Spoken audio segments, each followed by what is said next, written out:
Shirts and skins, let's get it. Yo. Shirts and skins and we back again. The best coverage in college sports, we come to win. With Brandon, Mark, and Matt, no one go hard as that. Share it with your folks and they'll learn where it all be at.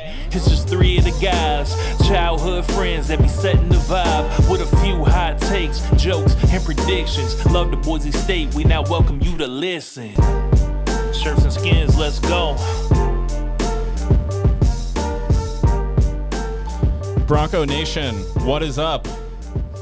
This is the Shirts and Skins podcast. I am Matt Lamb, joined today by Brandon Meinert, Mark Moss, and a special guest, Johnny the great Johnny Ballgame Mallory. Yes, Shirts and Skins. Yeah, Johnny's a local B-list, A-list celebrity in the Valley. B plus A minus. Yeah, absolutely. Municipal celebrity kind of thing. Yeah, that's cool, man. Yeah.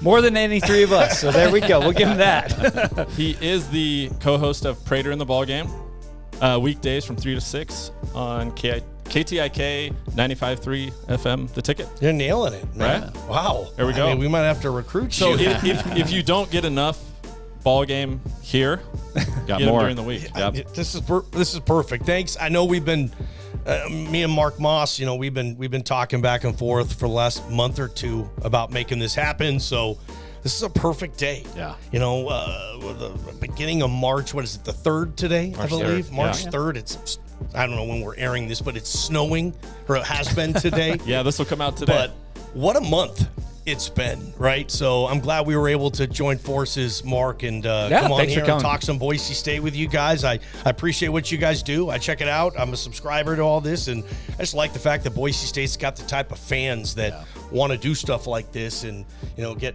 people talking and conversing. And, the worst thing is when nobody cares anymore, right?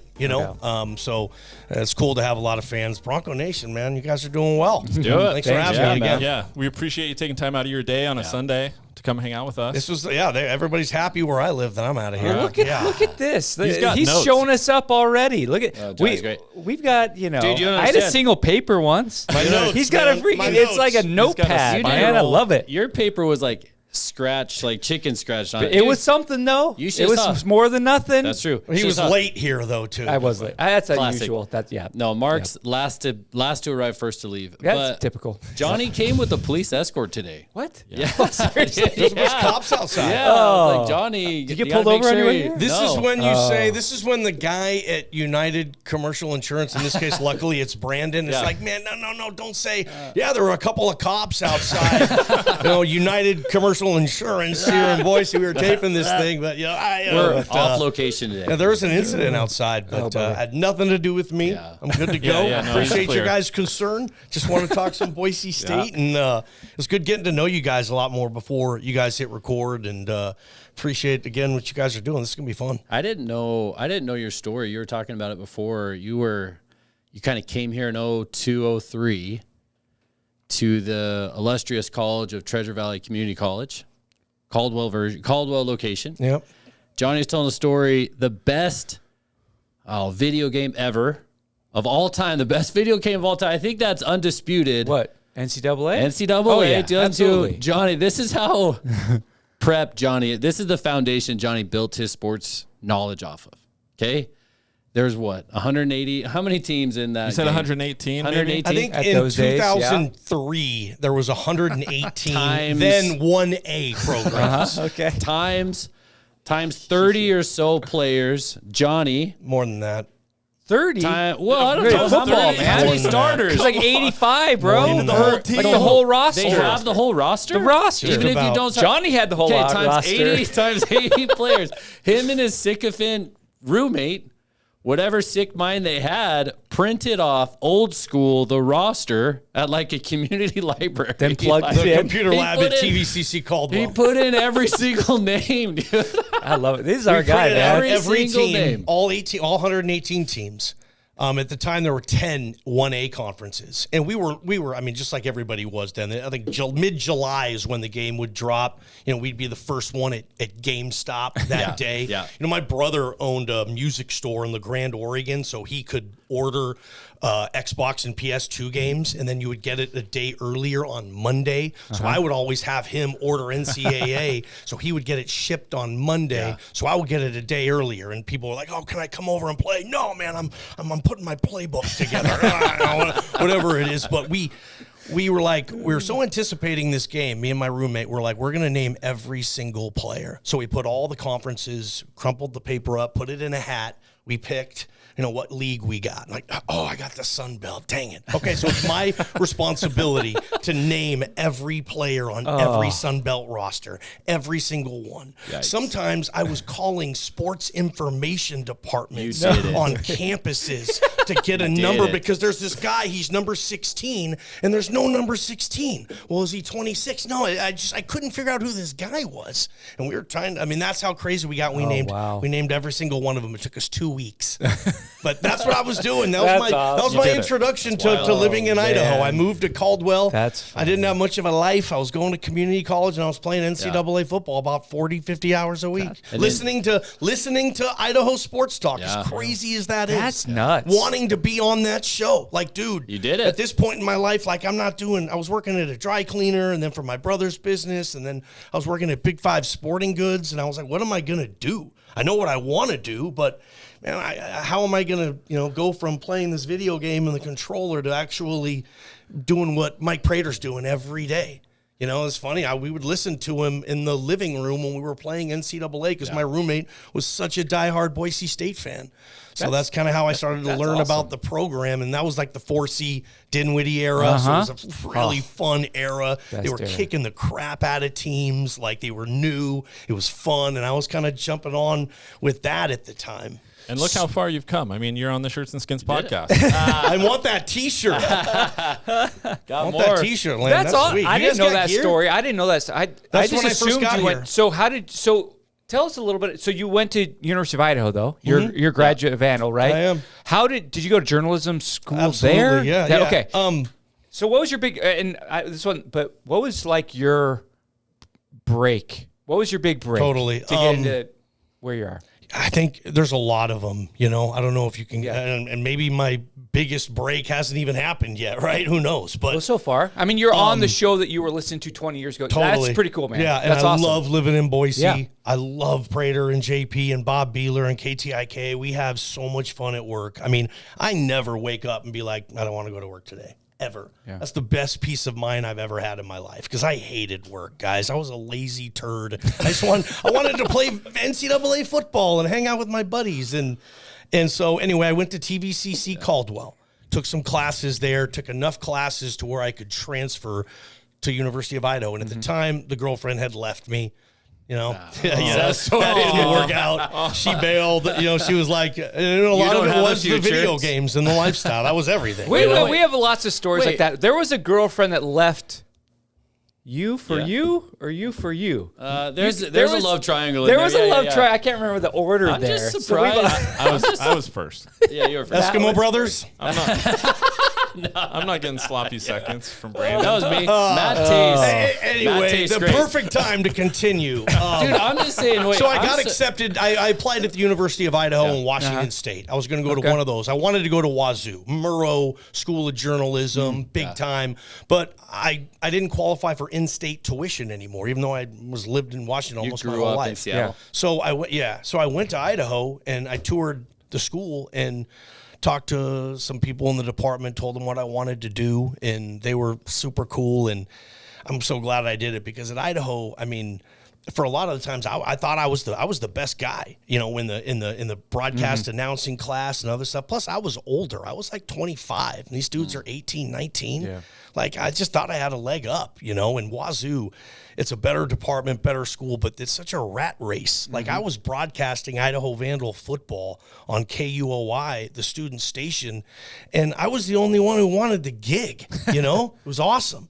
you know, and I was up there calling Kellen Moore games in the Kibbe Dome, interviewing Steven Jackson then with the Rams at halftime because his nephew Deontay was the running back for the Vandals. And I got him to come up and do an interview with us on the student station. So that's what got me started at Idaho, and that probably would be my break, I guess, just going and filling out the application at the student radio station saying I want to do my own sports show, and it just started from there. That's awesome. It was awesome, man. You came back to Boise in 2012, and then you were with the ESPN affiliate for a while. What'd you do in between? Yeah, I moved. I left ESPN radio in 2016, moved back to LeGrand, Oregon. My dad's born in LeGrand, Oregon. My family's still there. My brother's there. It was always kind of a second home. I had lived there before in my life. And there was some stuff that was going on with my dad. He got dementia. And it was like, you know, if I go back to Oregon, you know, I can basically be there for him these next 6 to 8 months more so, you know, like it would have been just hard in Boise, you know, and that was the main reason, pretty much the only reason pretty much I left Boise before. And, you know, my family was in Oregon. I didn't have the situation I have in Boise now then.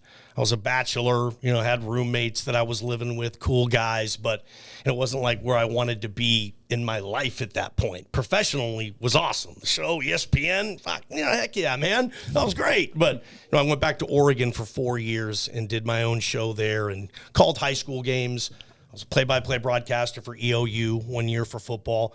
Just kind of did my... You know, just kind of worked, you know, tried to apply my trade whenever I could. And I love Oregon. I love LeGrand. I'm a small town guy. You know, LeGrand's awesome. We aired the Blazer games on the radio station. It was the station that I started at. After I left Idaho in like 2010 or whatever, I got a job in LeGrand to start my own radio show. That's cool. The Johnny Ballgame show on a news talk station in between like Dr. Laura and Rush Limbaugh. Oh, nice. Sweet. But anyway, and that's kind of how. Where did the nickname Ballgame come from? High school at the bowling alley. Bowling alley. You know how like not on the baseball field. You know how you would type. Like, yeah. This is your gamer tag. It was like your bowling gamer tag. My buddy typed Johnny Ballgame because it was in a movie. You guys to see bad football movies? Okay, which one? Johnny Be Good. No. Anthony Michael Hall. He's on all those John Hughes 1980s movies. No. I was thinking Club. Necessary Roughness, but this is not. That's another bad football movie, but I've seen it 50 times, and I'll see it 30 more times, right? Johnny Be Good, there's a coach in the locker room, and the guy's name is Johnny, and the coach is like, ha, Johnny Ballgame. Yeah. And that's where I think Manziel, that's where my guy got it from. Johnny Football. Johnny Football. Johnny Football. It's Johnny Manziel. Yeah, and so it was kind of in high school. It wasn't for anything, obviously, I was good at. I was kind of the nerd in high school that organized the NCAA tournament. But were you good at bowling? I was okay. Yeah. Okay. All right. That's cool. Well, welcome, man. Thanks for joining us. Yeah. Awesome to have you here. Yeah, we're going to talk more Boise State football. We're going to talk Dirk Koetter, the schedule. We're going to talk some basketball. Can we start there? Yeah. Basketball? Dude, yeah. We're also, if you've seen us before, we're going to do 5 questions with Johnny Mallory. Johnny Mallory does do it. Back to 5 rock, questions. jocks, and pop culture. Yep. Well, now he's going to be the one getting asked the questions. I love being asked questions because I always have to ask them. It's fun to be on the other side. For sure. Dave Southern, last guy that did the trivia, killed it. I think he's 4 or 5. Does not surprise me. Yeah.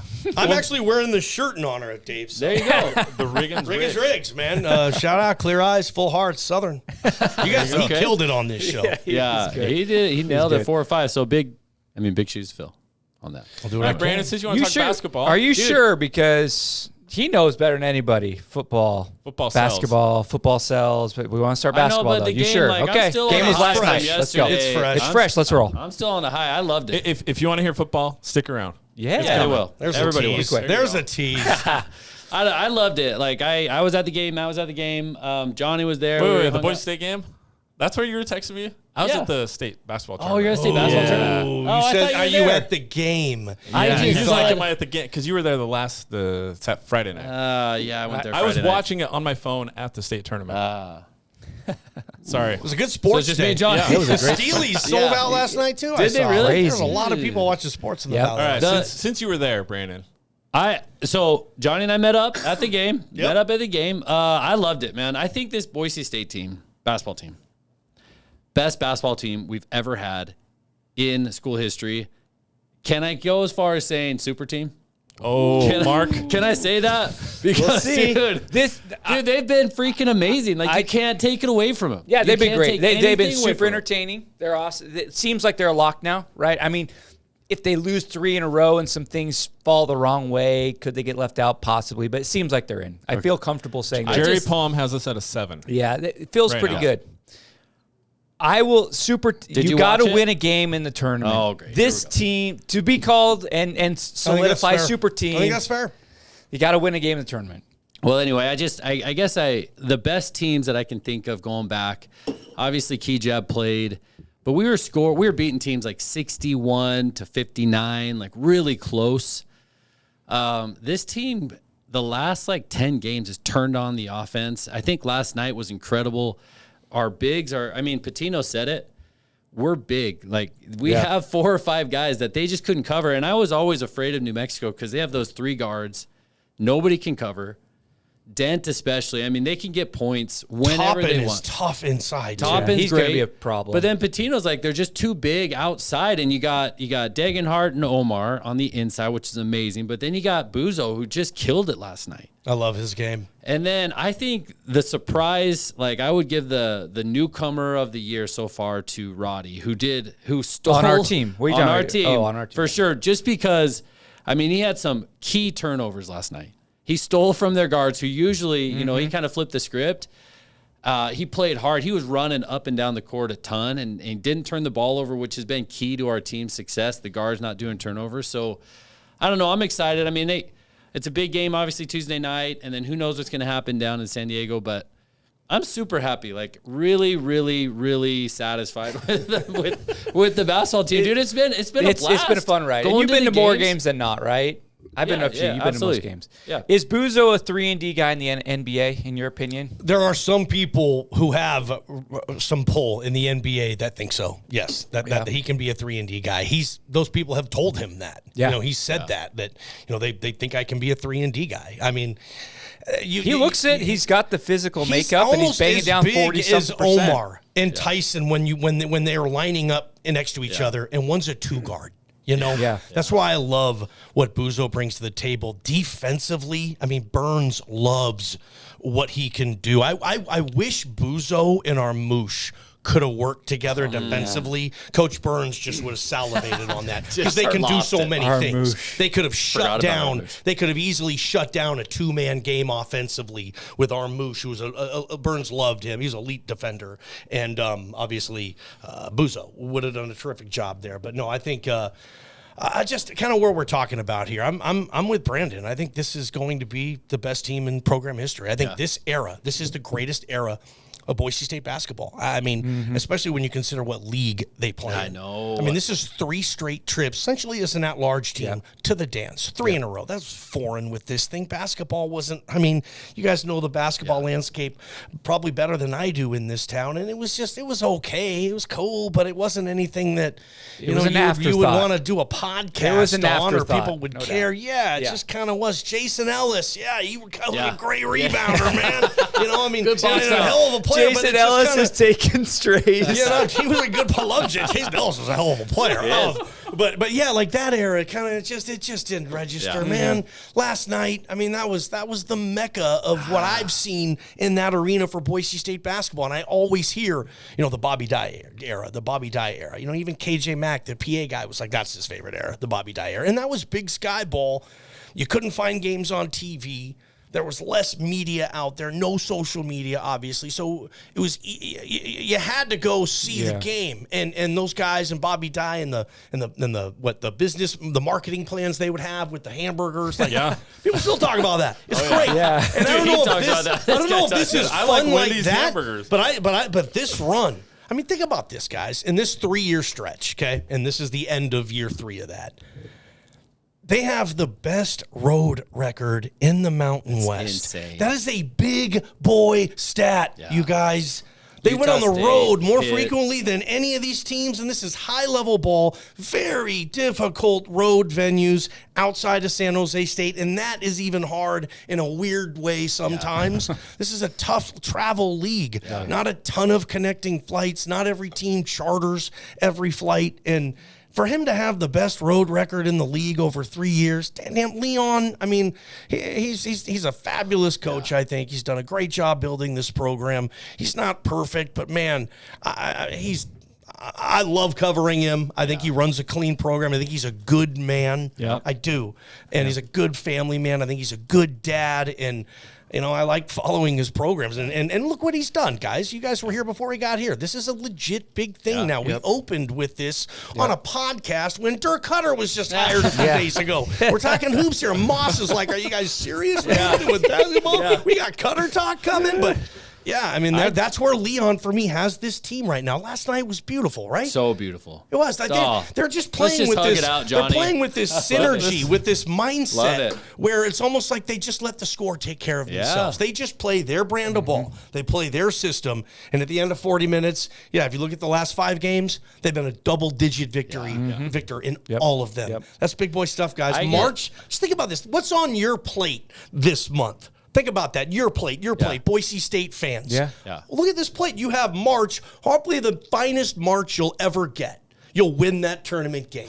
The conference tournament's going to be more lively than ever. You have this March with this team. And you get a massively hyped football program with spring ball and these never-ending pool of storylines. Like, Boise State fan, this is going to be the best March you guys have ever had. Yeah. I'm excited. A little worried. Can I just say this? I think I know what you're going to say. About Leon staying. Because, number one, I think we should name something after Leon. He's done amazing. Yep. But when you have, like, an incredible success that builds on top of each other, sometimes when the key guys leave, especially Degenhart or his son, and another job comes calling, it's like a bigger haul to keep that, type of output going at the same school. And so going to a Washington or another job that opens, a little worrisome. Not only that, the continuity that they have with their coaching staff, I just don't know how you keep that up. Like, I'm interested to see where the future of the program goes, just because I think Leon's done an amazing job, and I don't know if he'll retire here or not. But I'm not worried. Yeah, I mean, really? About him well, he's got his other side. I think if they win a tournament game and the right job comes open, I can see him leaving, just because he's been here 14 years. At that point, don't you kind of have that feeling, if you're him, that like, I've done it all here. I've left. I'm by far the winningest coach. I set out. We did it finally. And like, what's the next step? Can I take a next step in Boise, Idaho? I wouldn't. If he doesn't win it, maybe not. But I actually feel if he wins a game this year, I think 50-50, he's I don't know. Why has he stayed here? I think he could leave if we win a game fairly easily.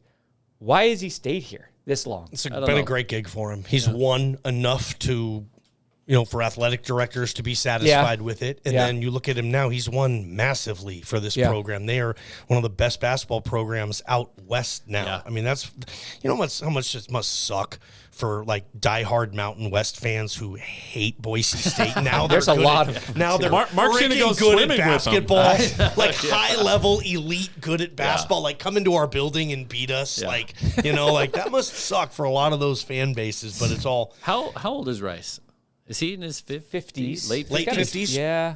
So I mean, it's a haul, but if he's getting paid around $1 million now, and they come after with 3 or 4, I don't know what how is much college. I don't know basketball because of, because historically it just hasn't been as big of a deal, but I haven't followed it as closely. But like football, it's always like, you're making 1 point and whatever here. You go somewhere and you quadruple your pay. Mm-hmm. Is it the same in basketball? I mean, could he go and make $3, $4, $5 million somewhere next year?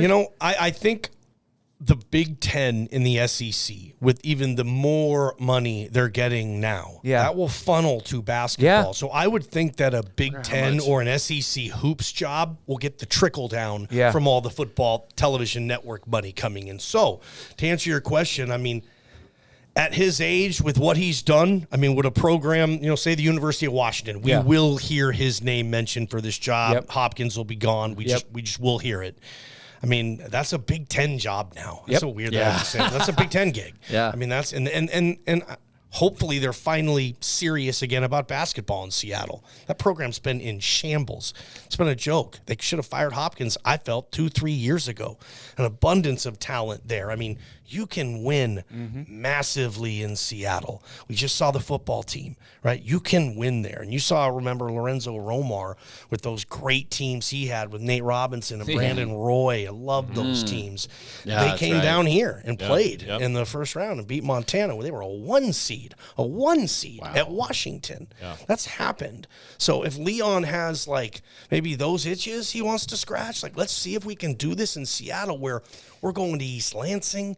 You know, I mean, look at all the teams now in the Big Ten, the teams that he would be playing. I mean, I would assume that's going to pay a decent salary, couple mil, $3 million. Mark Few, Gonzaga, And their best 1.8. friend, and maybe he's only making 1.8. That's what it says. That's Okay. Really? Yeah. So basketball coaches are severely less. And that makes Yeah, I sense. knew that, but I just So wonder, if he's is it making a 3-4 mill times? here, you know, I don't know if it's about the money for Leon, though. I think it would be about the vision, about the passion, Right. about the quest, about the pot of gold at the end of the rainbow. And that's what it's going to be about. Those dudes are driven, man. And not only that, I mean, to Mark's point, he can get to the next level. The next level being like the Sweet 16 or the Elite 8. You can do that here. You because can. San Diego State showed that. Yeah, you could. I just wonder. You know, yeah. I remember Peterson saying, I think it was Peterson, a couple coaches I feel like have said, like, you get to that year 6, year 7, that's football, but like you just feel like that the team needs a different you know, like he's been here 14 years. He's the longest in the Mountain West by double. I think this Isn't next that funny? Yeah, longest tenured. Yeah. He's been here a long time, and I wouldn't. I mean, if he wrote off one win, he could ride off into the sunset, and he would. You know what I mean? He could. He just we'll loves see. the gig, though, And he right? loves it here. I mean, I'd you love him to guys stay. think about this, and Omar, Tyson, and Buzo. If that big three comes back, I mean, where's he going? I mean, there'll be 4 straight trips to the dance. I mean, let's be honest. Mount West isn't going to be this good next year. Sprinkle, he'll be gone. Some of the other I mean, it just won't be. And if Leon's team can even be better, possibly next year, Tyson Degenhardt's going to be better next year. He's a senior. He's going to be a little better at everything. And the way that guy works, he literally does. He's a walking cliche. He gets 1% better in life. He's never gotten a B, ever. I heard about that. He's the perfect man. He's never gotten a B. He is, right? And I think he's coming back. And you throw on, I mean, you got Roddy, you got Chase. Meadows going to be better. Who, and then you got, you were talking about Roddy, right, Mark? I like Roddy. I think Roddy is like going Roddy. to pop, Loves guys. his game. It's going to pop. Yep. And all of a sudden, he could go from a guy who's averaging 8 points to 13, 14, or 15. Damn it, if he just makes the bunnies. My favorite broadcaster of all time, Kevin Calabro, long time with the Sonics, he had this line. He would say, $1 million move, 5-cent finish. Yeah. And I think about that sometimes with Roddy. It's $1 million move. I mean that literally. Guys who make that move are getting millions of dollars to make it. But, yeah, a 5-cent finish. You have to finish, and I think that's going to pop with Roddy, you guys. I think you're onto something, and he's going to be a really tough player in this league and be able to take over games, I think. I do. Yeah, I agree. I mean, and you Chase going to be better. Meadows going to be better. Well, they got the kid on the bench that's redshirting from Louisiana. Yeah. He might be the best. BJ loves that dude. I heard he's good. And a lot of guys that are inside that thing love that dude. Yeah. But it's always weird with the true freshmen coming in. But yeah, they love that dude. And they like and Omar thinks Chris Lockett is just going to be a star. Right. That's what I'm talking about, Lockett. Lockett. Yeah. Okay, I thought you were talking about Ugbo. Oh, no. He's I there forgot about too. Ugbo. Yeah. They love And then the they got Ugbo this kid. Carmichael kid who just scored 51 the other day in a state game. Yeah, I don't know if he's Yeah, who knows? Yeah, Who knows about some it? signee. I mean, They could be good next year. and Let's just Meadow put it will that get way. more minutes. Yeah. They're stacked next year, man. Like if those where's guys he gonna come go? back, and even if they don't He's come going to back, leave those guys? at this point, yeah, right? And at this point, Well, even if Bush- they don't come back, don't you trust Leon and his staff to get more guys that can play? Yeah. I mean, think about this. They Yeah. have hit. Replace Cam. I guess they have Gosh, to man, replace the Cam. Omar kid especially, I wonder if man. Buzo- Omar, that move, yeah. I wonder. So he wants to walk on Tuesday. I wonder what he's going to do because because remember who was the guy that left, went to Memphis and then dropped down. What was Emmanuel it? Acott. It's like he had it here, and I just don't want Buzo to do that. I mean, we got it better, but that's my plea to Buzo to just be like, stick it out. If you don't go to the NBA, stick it out. Yeah. Right? I don't think Buzo will go to the portal and continue his collegiate career. Yeah. I think it'll be he wants to go play professionally, and he's ready. Yeah. And he's good enough to make high-level money. And he's, I would imagine, going to go through the NBA because basketball's cool. They'll invite you to the combine, and they'll tell you yay or nay, and then you can go back to school. Yeah. So, I mean, you'd be smart to do that. Yeah. It doesn't, if Buzo does that, everybody will say, oh, no. But, dude, a lot of guys come back. So I think he's going to go through the process, and really smart kid. He's going to make the right decision. Yeah. Can we talk about Deggy in the month of February? Did you guys see these? Yeah, what's this? Almost 22 points a game. 21.9 points a game. Really? Wow. 6.6 rebounds per game. Shooting 64% from the field. 5 20-point games. All in February. I mean, you talk about doing excelling. What games are the most important games per month? Yeah. February games? February. Yeah. More important than January? Yeah, I guess. I mean, my biggest complaint early on the season, remember, let's go back. Check the tape on this. No, it was just, I'm like, he's an all-league player that wasn't playing all-league. Yeah. He wasn't saying, I'm the best player on the court right now, I'm going to take the game over. And he was very passive early on in games, whatever. But the last month, he's just like, I'm an all-league player, I'm going to show. And I wouldn't say he's putting the team on his back, but he's been awesome. He's been awesome. And he's playing to his potential, and he's not playing as passive. He's like, there's a couple times last night he just took the ball and he did, like, he's backing down back. It's my ball. I'm going to score. Not outside, inside. He's really playing his way for a conference player of the year bid. I mean, if we win the conference outright, he should be as much as anybody else. I mean, really, I guess you got Ledee, you got Stevens, but I don't know. I mean, I don't know how they're going to decide.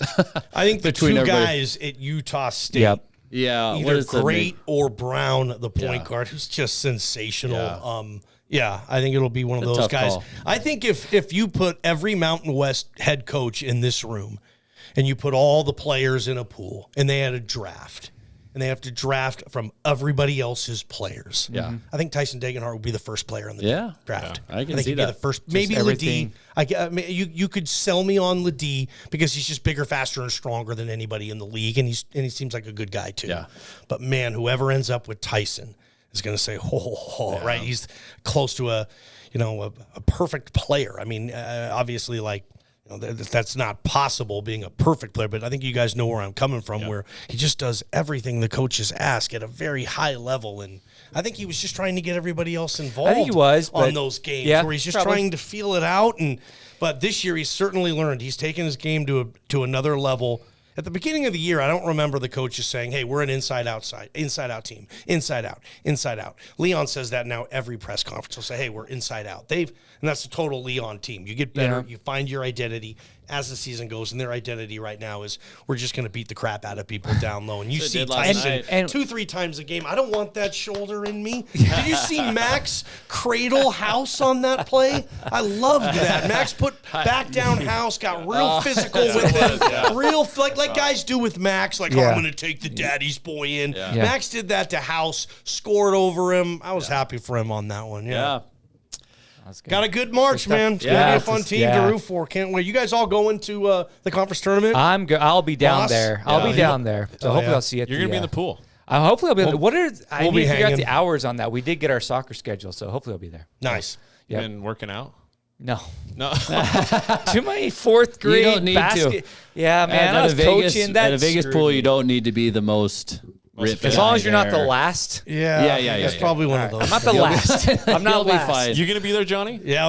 Oh, yeah. We're doing our show down there for a few days. Nice. That's a blast. BJ's got such a good thing going with Circa there, and they treat us really well, and looking forward to that. That's going to be so much fun. It's going to be a massive buzzkill if they lose on, what is the semifinal, on Thursday? Is that when it is? No. Quarters are Thursday.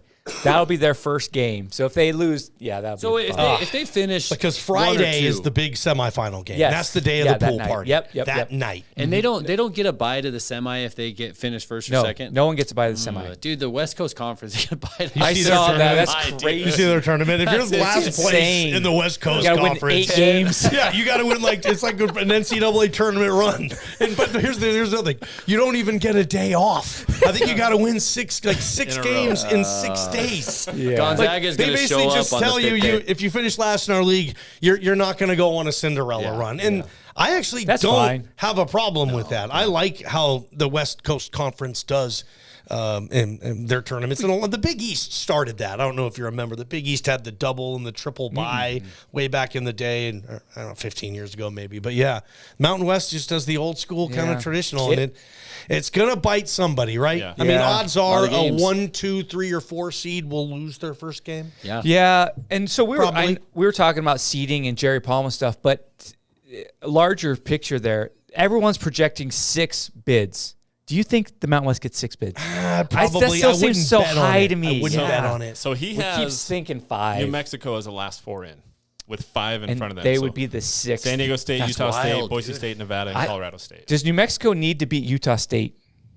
Yeah. I would say no, but yes, if they do, they're probably They're in, at if least they in win. Dayton. Yeah. Yeah. I mean, would they send 2 Mountain West teams to Dayton? Have that happened before? I know Wyoming went a couple years ago. Will they be playing against Dayton? Yeah, that was the worst. That's My God. But I mean, I wonder if like to answer your question, like, yeah, maybe they'll get 6, but 2 of them will go to Dayton. Yeah. So it's a little dubious, kind of, well, but Yeah. but that's Kinda still 6. 6 teams. Either in the way, tournament. 5 would be I'll tell you this: if amazing. Boise State somehow, some way got sent to Dayton and won, would you be saying, "Hey, we won See, our tournament that's- game finally"? Oh. Job That's done. such a good. It doesn't feel like the real It tournament doesn't. to me. It'd be a doesn't. Tuesday night, It Yeah. doesn't feel like the a tournament. Wednesday night in Dayton. It counts, but it's like It half. counts, but it doesn't. It's an asterisk, half man. A point. win there. a I good mean, question. granted, thankfully the when they're showing Boise State in an NCAA tournament game, they would finally get rid of that 33. stupid thing. That's 0-9, gonna come longest big ever. time, It's going to be guys. there every. You guys are freaking- going to see that out of all every the time. timeout.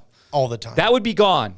But in our hearts and our minds, I don't know, man. That's an asterisk. A Isn't win that at crazy? Dayton? No team can say they've been worse in the NCAA tournament than Boise State University. We're 0-9. Yeah, Nobody can it's- say that. We can say, well, we're 0-7. Well, yeah, hey, we're 0-9, buddy. No We team gotta can get that say monkey off Yeah, our they back. do. They do. And I think this is the team that's going to do it for all the reasons we've been talking about. The players, the coaches, the synergy, the health they're in right now. And it's tough, though, because if they do lose some of these games, they're losing to good teams, Yep. man. It's not because they're just not good anymore. They don't care. The coaches suck. None of that. They're just losing to really good teams who really want to win and really care about it, too. That's one thing I love about basketball compared to college football is that, generally speaking, in the Mountain West right now, name me a big injury, a big player that's out right now. In basketball? Yeah. Well, Blackshear was like He's took been a out. Couple games in, and Cam Martin, but like in football, I mean, you have teams that are just decimated Isn't by that crazy? injuries in college, you know. And I like football. I like basketball in the sense that they're all the best guys are playing. For generally speaking, right? That's cool. And it's like Utah. I mean, not to get into Utah football, but like they had like 14 starters out by the end of the year, just gone, injured, rising. And it's like Boise State. We've had plenty of years where it's like just all of a sudden you show up on a Saturday. Maybe Johnny knows. We don't know. All of a sudden it's like, oh, both our starting corners are out I at hate BYU. how you guys have to go And, like, through that. We never know. I would never bet college football games because there's no like injury report. You have no idea. And all of a sudden there's like, we're missing 5 starters. Yep. And then It's I mean, crazy. and that's Basketball their just doesn't policy. happen. I know They it. text us I out hate that. about an hour before kickoff. Here's who's not in. And I'm thinking, dang, man, I just spent 17 hours on the radio this week. Had I known that Riley Smith wasn't going to play, man, that's like 2 segments there. Like I would have been talking about that all week. What's going to happen? Big day for Louder. Are they going to run anything different? But that's just how they operate, and most schools do. And you just find out there. But as a fan, yeah, man, you'd hate that. You're like, wait, what?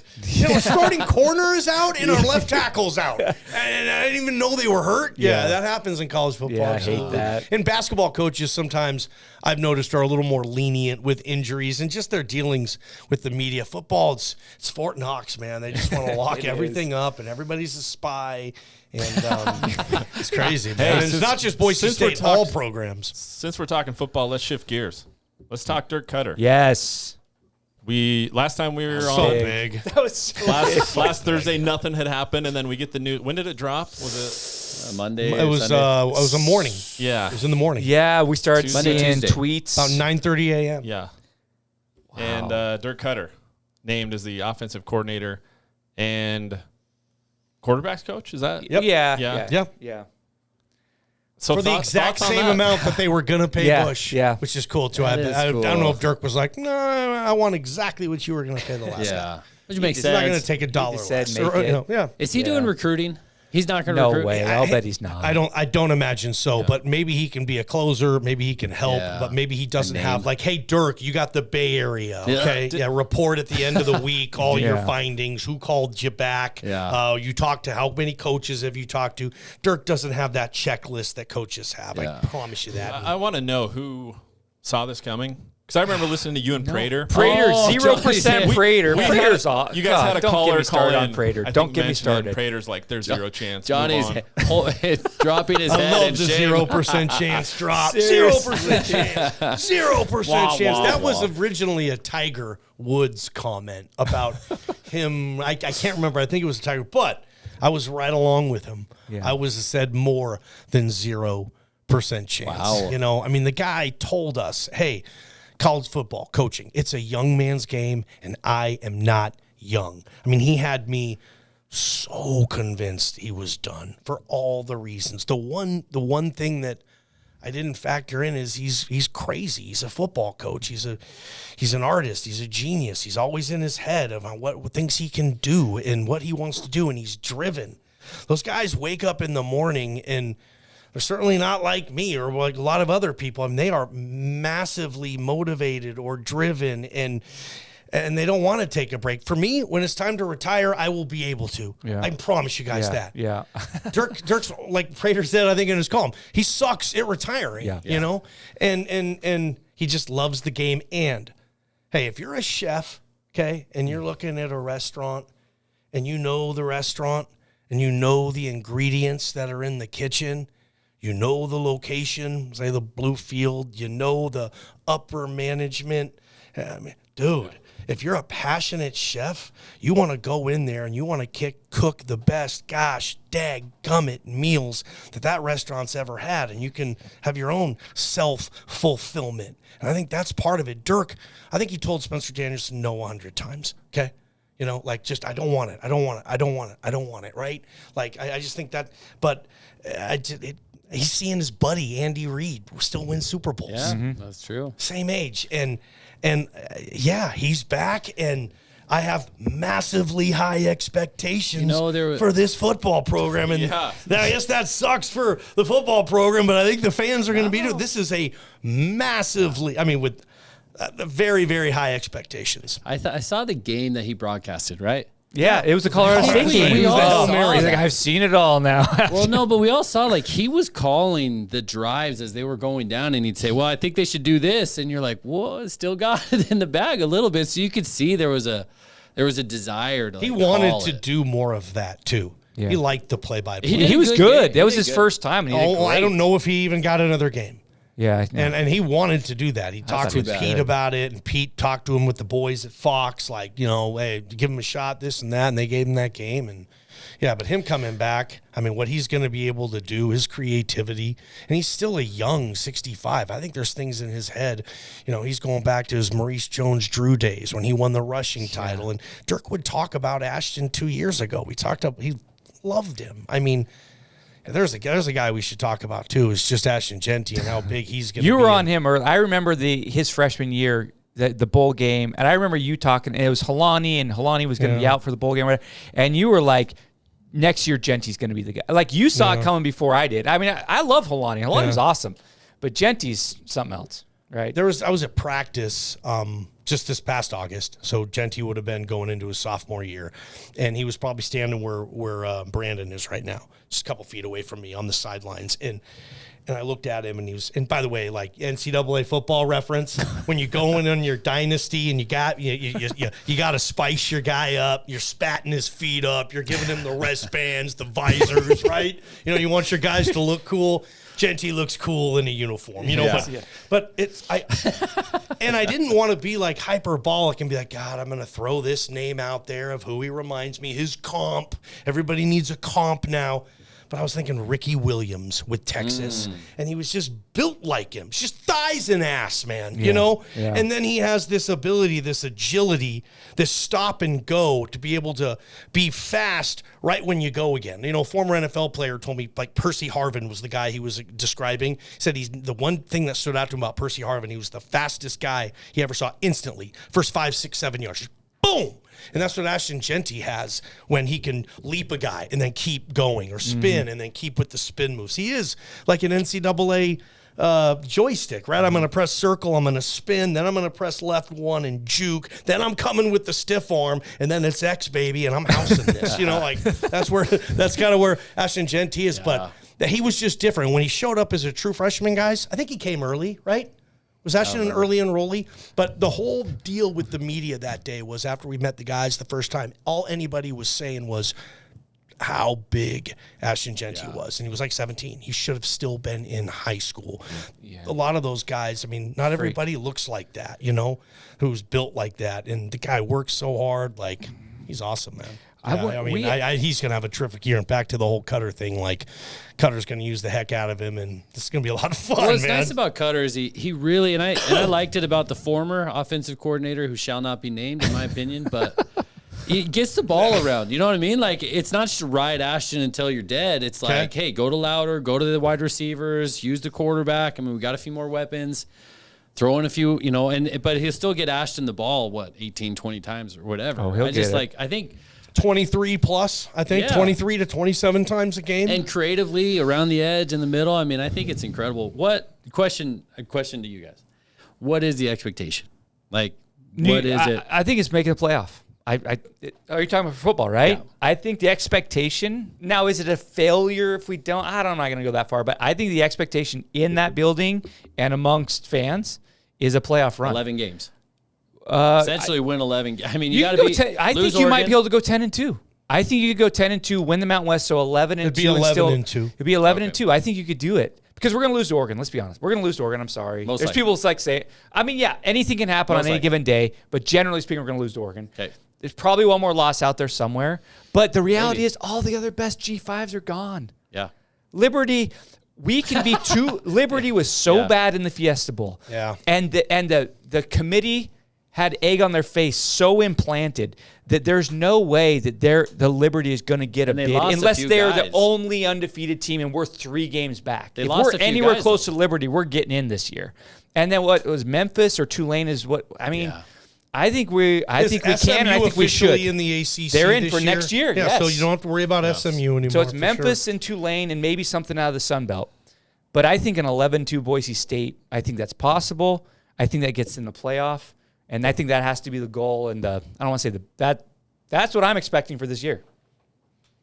It is. I'd say the same. I'd say, you guys? If you were looking at what pieces you need to get there, I think we have. Yeah. I mean, what pieces are we missing? Well. The offense is off. Now, we might just need to outscore teams, which I think is possible this year. Scoring wasn't an issue last year. And I know, and now should be better. Defense was an issue. Defense was an issue. Yep. And I don't know if we've made, I mean, I'm trying to think back, but personnel additions, a lot on offense. Malachi, the 2 big-time receivers, right? Dirk Koetter. Bush was great. Dirk's an upgrade. Yep. Defensively, yeah. Who was an upgrade? I mean, who's our upgrade defensively? Ahmed will be better. He'll be better. Much better with how hardened he works and dedicated. Simpson will be much better. Sure. So Benefield's going to be much better. So hopefully it's one of those things, because I get it. Sometimes, hey, our whole defense is back. Yeah, but our defense sucked last year. Sometimes that is the case, and they will suck again. But a lot of times in college football, the kids get better. They're in the system. They're learning. They're growing. They're developing every day. And the ones that care about it and really want to be good and take the instruction and buy into this program, they're going to be just fine. I think a lot of those guys who maybe struggled a little last year There'll be a better version of that this year. Now, God dang it, guys. They can't keep getting beat deep like that. We've talked a lot about that. I mean, Spencer needs to fix that. Yep. Spencer, fix the D. Dirk's got the offense. Yeah. You got more ingredients in the kitchen than you've had in several years. I think you got the best player on the roster you've had since Leighton Vander Esch and Ashton Jeanty. Yep. I mean, everything is right there, but that defense has to get fixed. And, guys, I guess I'm optimistic. I think it will. I don't think – they averaged, 30 points a game last year, right? 32. This is a big upgrade. First time they scored over 30 since Harse, right, or something like that. Yep. I agree with whoever said it. I think you said it, Matt. They're going to take score. credit. They're going to score more next year. Yeah, they're going to should. they're going to average more points a game next year. Yeah. I would buy that. Yeah. Yep. Defensively, I mean, so that does help the defense a little bit, but gosh, that's going to be a tough pill if the offense is delivering at a very high level and they're losing these fart knocker games because they can't get off the field on third down or whatever the case. That's going to be a bummer. And if that's the difference between going to whatever bowl game the Mountain West gets next year, I guess it's still the LA Bowl, but you don't know your opponent, versus Bronco Nation on Selection Sunday from the team room wanting to find out who they're going to play. I mean, that whole deal's going to be massive. So it'll be a major buzz come, kind of with Mark, like with the expectations. They don't get to that first CFB 12, which is going to be so stinking awesome. Too, right, guys? Just what the Selection Sunday, the bidding, the seeding, the home football, the home games. Yeah, the home games for the first round. At Boise State. And I think, honestly, the committee would love I agree. Boise State to be that team. They would. Because they've said, hey, we've been on that stage before. Yeah, we've kicked the shit out of people, excuse me, and we've had like some of the best moments ever. Like you want us in this thing. And I do. I think the SEC diehard would be somewhat okay. If you're going to let the little guy in, it's Boise State, all right, whatever. They might run some trick plays and it'll be fine. Like that type of thing. So I think it's going to be a massive disappointment if they don't make that tourney. And that's tough because those are crazy expectations, right? I mean, that's the only pot of gold at the end of the rainbow. Is that it? But it is for this year. That's it for you, Mark? Well, that's it for me. And that's what I feel like, and we've talked a lot about Jeremiah Dickey. He is geared up for this year. I mean, he stated we need to make the playoff, right? I'm with you 100% on that comment. He fired Avalos for some other, but that was part of it, I think, because he didn't feel like Avalos could get us to that. I assume he didn't feel like Avalos could get us to that. He couldn't. I agree. And I don't think he could. And I agree with him. I thought that was yep. You get Malachi Nelson, you get Jeanty for 1 year. No one thinks that we're getting Jeanty for more than 1 year. Koetter, I think the thought is he's here for 1 year, but would it shock me if he had a great year and was like, not now. It wouldn't. Let's just get. I wouldn't be shocked if he hangs around for another year or two. I'm done with him telling me he's retired. That said, we're gearing up for a 1 year run, right? And one of the conversations we've had a lot on the pod. Wanted to get your quick opinion. Then I think we have some segments too. But Jeremiah Dickey. We love Jeremiah generally speaking, right? What he's been doing to the program. Yeah. If Jeremiah Dickey was hired instead of Kurt Apsey, when that happened 5 years ago, whatever. After Coyle. Yeah, after Coyle. Would Boise State be in the Big 12 right now? I would think they would be. It just feels like like that, right? I'm sorry, Kurt Apsey, a really nice guy. I think Prater called him a country clubber in his article. I love that. That was a great line. Which is true, dude. Kurt Apsey was a country clubber, and that's how he operated. And whatever. I mean, they won a lot of games in Kurt Apsey's era. I'm sure he can hang his hat on that. But you're right. It feels to me like with what Dickey's done with this. And, I think there's a lot of stuff where Dickey showed up, and after he got his feet wet, he's looking around like, wait, what? We don't have this? Yeah. Wait. We don't have one of those? Or Boise, we don't have, like, a lot of the infrastructure stuff. Like, wait, what? Yeah. The Leon Rice light bulb store. Yeah. Leon, you guys are well aware. He was frustrated one day that no one was switching light bulbs, and it had been a decade since there was a light in that bulb. Like something Leon was one day saying, enough. Dude, you can't go to the country club and change light bulbs. What are you going to do, dude? Well, I agree with you. Here's my thing. Sure. We have all these, like, the geographical stuff, the population stuff, all these reasons why we're not part of a big conference. But what we needed to do in that time frame was we needed to make it so blatantly obvious that we can win on the field that they couldn't say no to us. They needed them. They needed Boise State. Yep. And we had in slow that decline. minute, in those few years, we went down instead of up. Mm-hmm. And if Jeremiah was here, he wouldn't, in my opinion, wouldn't have let that happen. We were playing the Big 12. Real quick, would you guys have been okay had you got that Big 12 invite 7 years ago and you've been a Big 12 team the last 5-6 years and say the best season you've had in, 9 conference games, say was a 5-4? Yes. Okay, just to be at that table with those big boys collecting those checks, building all that Playing stuff with that money. But 8-5 is a good year. Playing Texas, Oklahoma. You're never going to win a league going 8-6 again, ever. Yeah. That's okay. Yeah, I don't know. I don't know. I have mixed yes. feelings about The that. answer is here's yes. my opinion, though. Here's my opinion. I don't think I have to answer that question because Boise State has won at every level they've ever been at. So you're saying we would Utah, have won. Well, look at TCU. Yes, they would have taken some time, and I think they would have built up to a reputable program. Because TCU and Utah both won their leagues 2, 3, 4 years after joining. So and give them. So you're saying you give us those resources. Yes. Boise State would have been an upper neighborhood living Big 12 team by year 4 or 5. Maybe maybe not. I don't know, but I'm just saying, historically speaking, we were. You know the levels: JV, Division 2. We've always risen to the top of our conference. Why wouldn't it have happened at the next level? The reality is, we played Colorado State at 9 p.m. on November 30th. In the dark, it's like the reality is that's what we did. I would much rather have lost to Texas on like a 2 p.m. on a Saturday. I agree with you, generally speaking. I just would rather have played better teams. I was ready for that. Are we saying this happens after the last Fiesta Bowl that we were in? So, I mean, that was 2014. Dude, that would have been so amazing. Because if it was after that, I would trade what we've done since then. Oh, certainly. Right? The last 10 years, if you're capitalizing nothing. at that point when the program was at its highest. I think the stat was they were ranked in the top 3 or 4 for 5 consecutive years. Boise State. Think about that. 5 straight years. They were in the top 3. They were one year. They were AP preseason number 2. Yeah. What? But I'm tired. Think about it. So I get you like Boise State fans and Bronco Nation, and it wasn't that long ago. It wasn't. And you were ranked second in the damn country. Dude, like what? And now they haven't been ranked since Horse. Yep. Since my kids COVID year. Dude, my kids, and they're 12 and 10. So their memory, but like my 10-year-old, he was asked, we were talking about football the other day. He's like, well, has Boise State ever been ranked? And you're like, yes, son. And I'm like, and we've talked about it. He knows the story. Sports Illustrated college football preview. Yeah. I mean, because he's only seen, his memory. What was that? Go to your room. House. You're in timeout. You get punishment for that. I mean, but honestly, though, it's been 10 years since we were on the state, on the national stage. And we've been high upper 20s, but it's been 3 or 4 years since we've even been ranked at all. Yeah, but there still is a national presence there, though, there right? is, thank goodness. There still is, We can't go another decade, though, the way it's been now. You got to cash in. You got to cash Ashton in now. Jeanty, you have to develop Malachi Nelson, and you have the perfect development for Malachi Nelson. It's all there, and massive expectations. Why people are going to be watching Shirts and Skins and listening to KTIK. There we go. Exciting.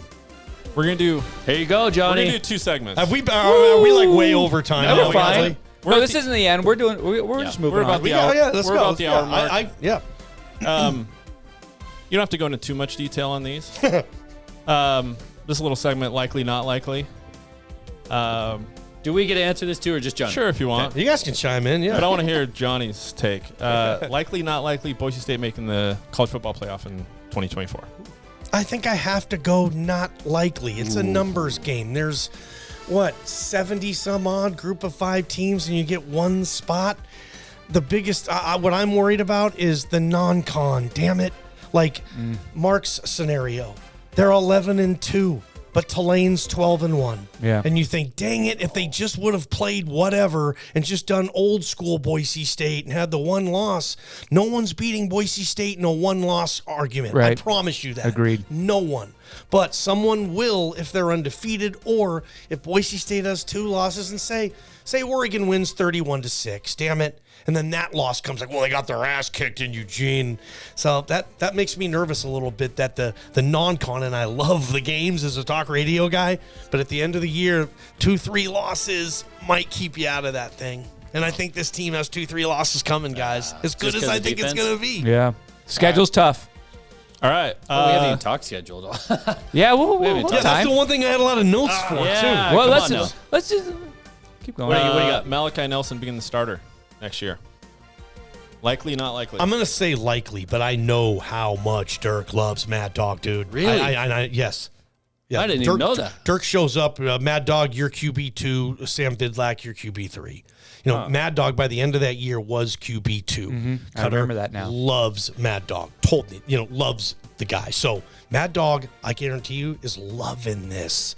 Mad Dog thinks he's got a legit shot now, because he's worked with Koetter and they worked well together. If anything, Boise State has the best backup in the league, and it would be unfortunate if he transfers. I don't think he will because the injury and the portal opening up. I think it's going to be a nice, healthy competition. Likely, Malachi Nelson's your starter, though. Likely, not likely. Boise State running a 2-quarterback system. Oh, gosh. Unlikely. Dirk's never going to play those games unless, of course, they can't find a damn starter before Georgia Southern, and they say they'll both play. Sure. But by the time they go into Autzen, Dirk's going to have his guy. Was that a Bush Hamden thing, or was that an Andy Evans? That was so weird because it was, according to Andy, it was a Bush thing.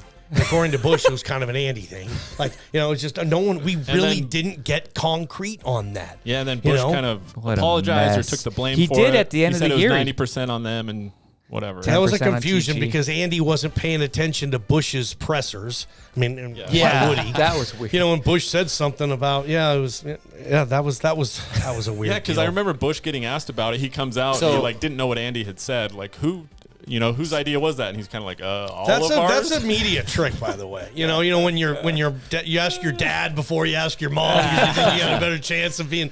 I do that so much with those staff. You always go to the OC because you think you're going to get more than the head coach. So the 2-quarterback thing was a 2-coach thing. It was like a two. I wish I had an answer. I don't know. Double coach, double quarterback. That was such. I felt that Andy threw Bush under the bus a little bit on that. Like, hey, don't ask me. I'm not calling plays. And I think that's kind of what he said. But dude, it's your program. Yeah. And the most important position here, it's a musical chairs. Like, what? Yeah. You don't even answer for it. Like, don't ask me. Like, I mean, I'm not sure if that's exactly what he said. Was that the biggest mess? But that's kind of what it felt like. That was the messiest part of last season. Year. Yes, the quarterback conundrum.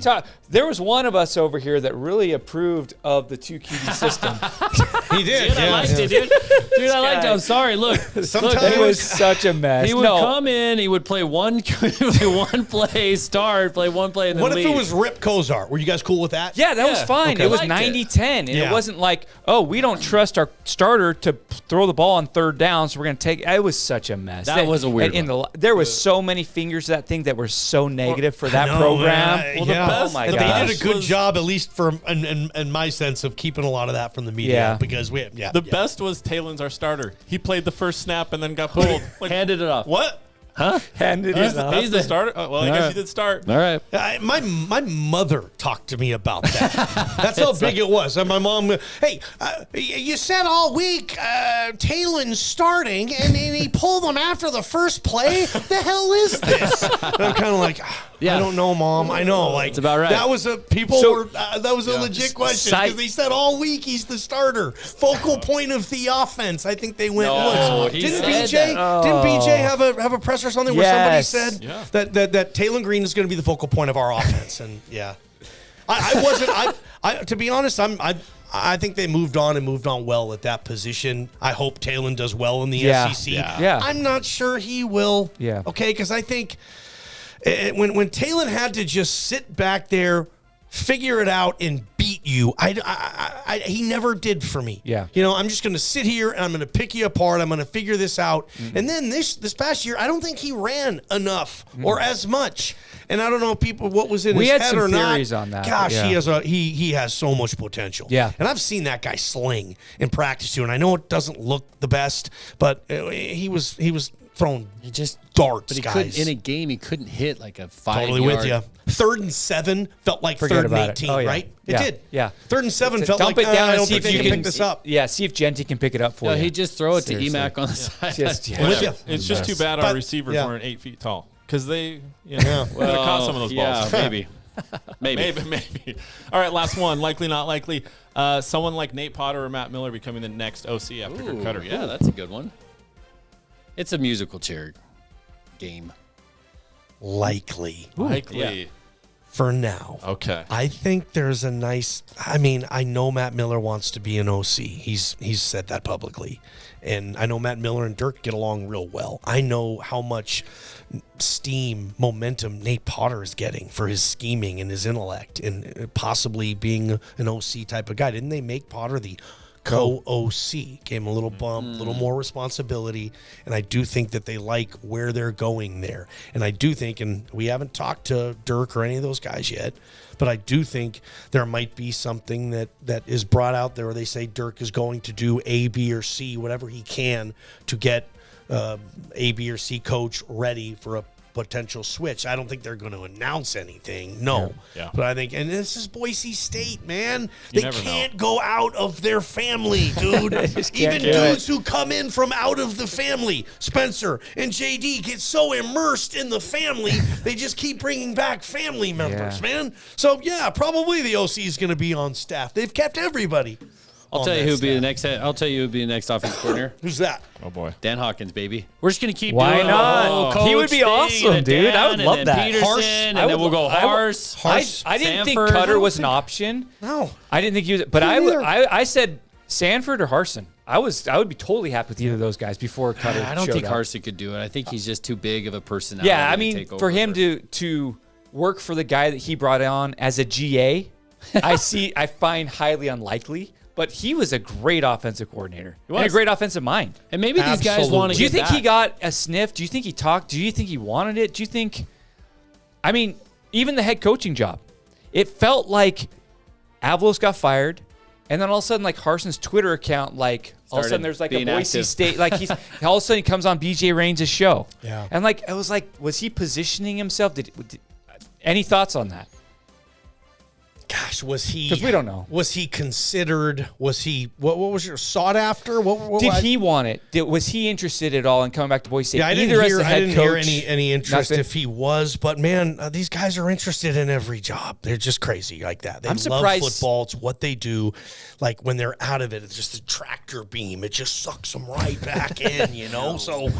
Yeah, like, I mean, was he interested? Was Spencer interested? Did Spencer just reach out to test the waters? I would think he would. I think Spencer, the rumor was they talked to just about everybody on it. I only think they interviewed about 4 people, though. That's seriously, I don't think they interviewed 20 to 30 people, but maybe they did. But it felt to me like it was a little less than that. One thing I know about coaches, you can't trust what they say. That's true. You just can't trust anything they tell you because it's like they're gonna say something and then do another thing. And the thing about Dirk, though, I mean, I honestly believe Dirk was serious. He did not want to coach again. He was serious. And then something changed in the last week or two in that process, and he said, I'm doing it. I fully believe that. Maybe the Malachi effect. He was coming on our show doing the playoff talk in the NFL, like he was golfing. He was just being cool, being Dirk, just being like kind of a made man in Boise. And now he's going back and... Brandon, you like a good conspiracy theory. Oh, dude, I just eat that What do you have? up. Well, is this new or is this a no? I mean, maybe we've chatted about it, and maybe it is like, hey, we're going to shoot this down really quick. Did they talk with Dirk Koetter before Hamden left? Who did Danielson talk was to it before? like, hey, our best option is with Dirk Koetter? Well, I think the interesting. Bush, you may want to look elsewhere. Okay, No way. I'll keep going with the conspiracy. Let's play this thing out. Look, Because I'll fall for Bush, any conspiracy. This was his dream job. Yes, I know there was more money out there, way more money. He's only here a year. But that's the good part about a conspiracy. It's just typical It's for like, Bush, whatever. Yeah. It's kind of weird, but it is. The thing about the Bush thing that was interesting, and I never liked Bush in the first place, so I didn't really care. Yeah, right. But here's the thing: the timing was so odd. You know what I mean? Malachi came in, and all these things he were up knows and up and Malachi. up, and so the FBI probably got involved, the CIA probably got Mafia. involved, pushed him out, dude. Bush and Dirk wanted in. No, I don't. I think Bush just got. I mean, when you get thrown that much money, I mean that's Johnny Mallory money right there. I mean that's big bucks, dude. You just can't say no to that. Those are Ballgame bucks, right? Honestly, though, what else other than money? Why would Bush leave when he left? for Kentucky. A lot of, hey man, that's SEC. They're I know in the mix. So I mean, in Kentucky, like it's crazy. SEC and it's money. The Is last that it? 4 or 5 years for Kentucky has been like the best they've been since they had Bear Bryant in like the 1950s. You know, so they are actually like as happy as they've been with their football program like ever. Like Mark Stoops might get stuff named after him there. Seriously, outside of the football department stuff, right? So there is that, hey, kind of buzz around Kentucky football that's never existed. I also do think that Bush was a little hurt that he did not get any consideration, and I think there's a lot to that. And I'm not the only guy who certainly said it. Prater was on that train long before I was. So was, I think, I don't know if BJ's talked about it, but that he was pissed off. That was bull crap, if you ask him. He's been in this family longer.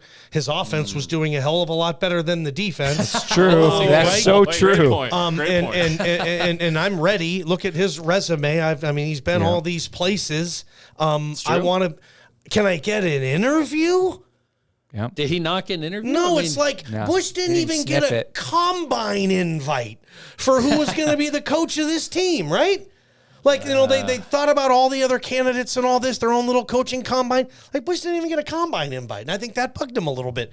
That makes more sense. And people are emotional, too. Like, sometimes, we've all probably worked for businesses where we're like, hey, if something comes up better, even though I've loved all this place, dude, I'm out. Peace, dude. I want to be a head coach. You're not allowing me to pursue that, or what? Maybe he felt that.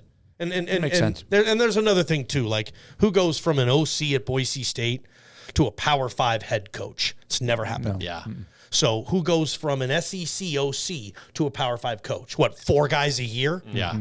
At least. So it's another step on the ladder for him to be a head coach, and he can kind of say to Boise State, hey, you didn't want me. This was my vision, so I have to go somewhere else. It's got to be. I think that's part of it. His feelings were hurt. Yeah, that probably sounds more accurate. No, let's go conspiracy. Dude, it's got to be exhausting. It's got to be exhausting being his family. Moving around every year, dude. I mean, that's got to be exhausting. I talked to a coach whose daughter is getting ready to go in high school. And I think he said she's been to 11 schools, man. Can you imagine that? Money better be what it is. Money's terrific, and the life is terrific, and they're all happy. It's a great family and all this, but, they would, 11 years. That's 11 tough. Schools, I'm sorry, and 8 grades. So it's tough on the kids, big time. It is, very tough. Now we're all sad here. Well, let's go through your notes. Let's talk schedule. Okay. Good schedule, dude. Best schedule they've ever had. Oh, yeah. You guys have been watching this program far more than I have. There's not a dud outside of Portland State, but Portland State isn't a dud. That's fine. Because it's a week 4 home opener. People are going to be freaking thrilled to get into the stadium. September 21st, guys. That is such a late home opener. That's essentially week 5 in college football if you count week 0. Yeah. Right? So, other than that, every single game has some sizzle to it, and some of them have a lot. So, I think on that note, it's the best home schedule they've ever had. JD is going to make a lot of money off this summer. Should sell a lot of season tickets. Yeah, I agree. Yeah. Are you getting them, Brandon? You disagree with that? No, I totally agree with that. No, Are you getting season tickets? Oh, yeah. Okay. Well, I was texting your brother. Are you? Well, I was going to ride. Oh, you're going to go. I was going to be second place if you didn't use his tickets. Yeah, no, this is the year. Hold on, your brother? What? My brother. No, Ren or Matt's brother has season tickets. Okay. So I was telling Ren, he's like, why don't you have season? I had season tickets for a long time, non-renewed with Harsin.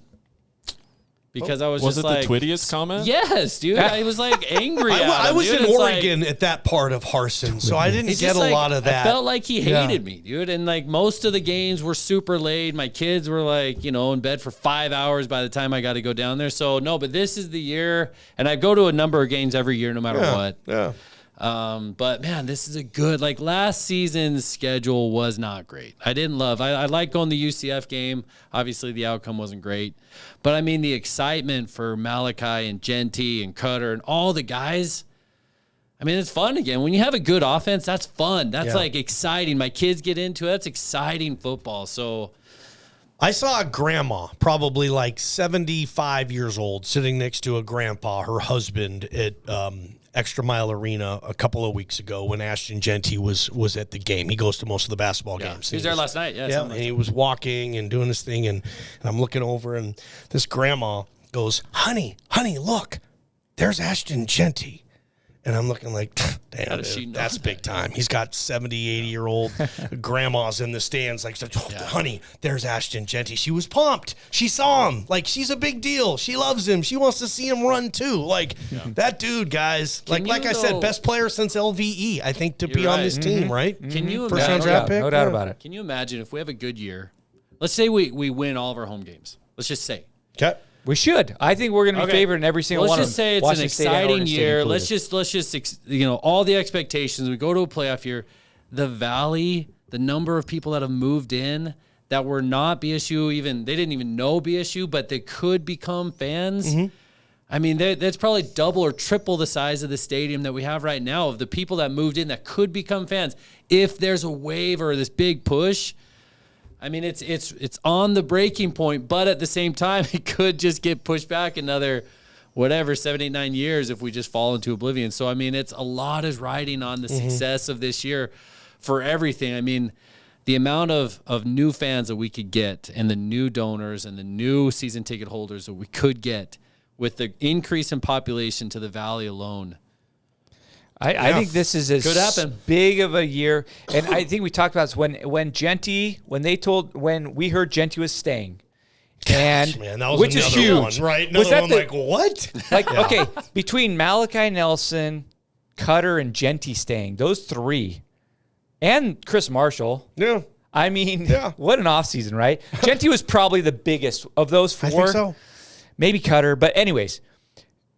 Whoever stepped, you don't have to say who, but do you know who stepped forward with $300K and a house? For Ashton Jeanty? Yeah. Was it a few guys? Was it the collective with a bunch of dozens of donors? Was it a couple guys that came together? Certain, but I do think it was it was like just a Shirts and select Skins few. podcast. Yeah. Like you guys. Like, dude, let's just call let's whoever was handling either his parents or JD or Mike Walsh at the athletic department and just say, hey, what we have something we want to put together. We totally understand it. I mean, I knew coaches had told me like there was he was going to get $1 million to go to basically any SEC school he wants. Yes. The total package value. Yeah. We got $1 million.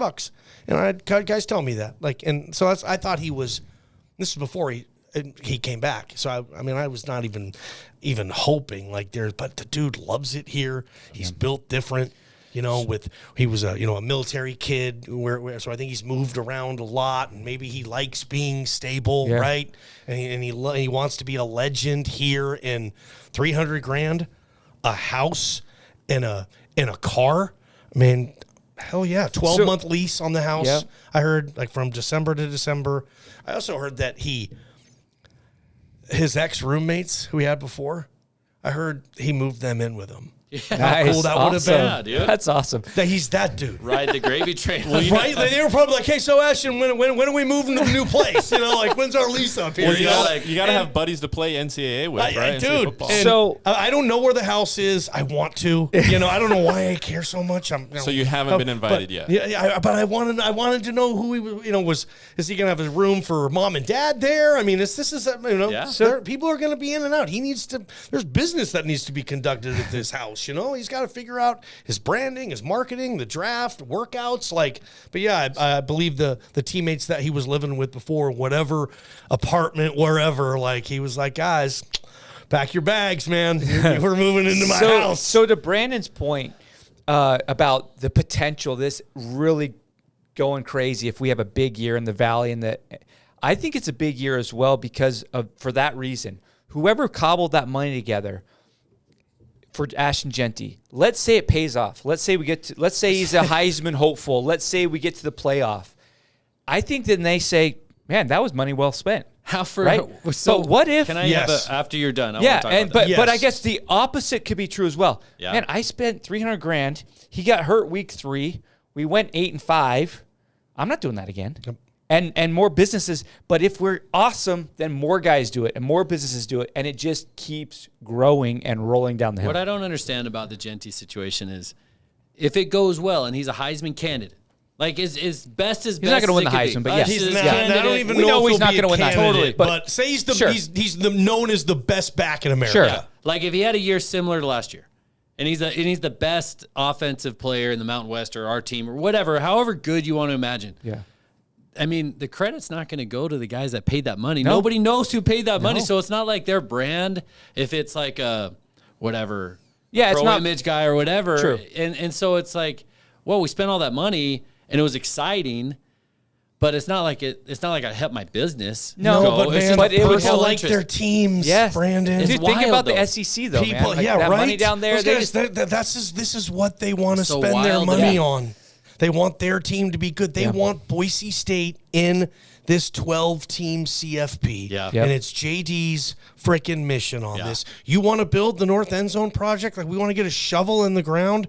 Go to the CFP. Yeah. You know, get back. And I think when you're talking about all these, and I love it for sports radio. Yeah, we got all these new listeners moving here every year. We're the local sports station. Oh, you know, I mean, it's great. It's a growing town. I think the stadium is going to need to continue to get some of these upgrades to get 100%. these extra people to buy in and feel like this is our new team. If you can, you know, that North End Zone project looks outstanding. Once this stuff gets built here, then I think people are going to go, because nobody goes because the stadium is cool. There's a lot of I love going to Mariner games. The stadium is awesome. T-Mobile. I love the stadium. I'll just go because I like to spend the day at the park. I don't hear anybody saying that about Albertson Stadium. Question. Unless, hey, there's the blue field. Blue field. That's it. Well, follow up on that. Have you ever used the troughs on the east side there, Johnny? Have you ever Yes. been in that seat? I've been over there. RD's senior day, they were kicked the crap out of Nevada. Chris Tormey.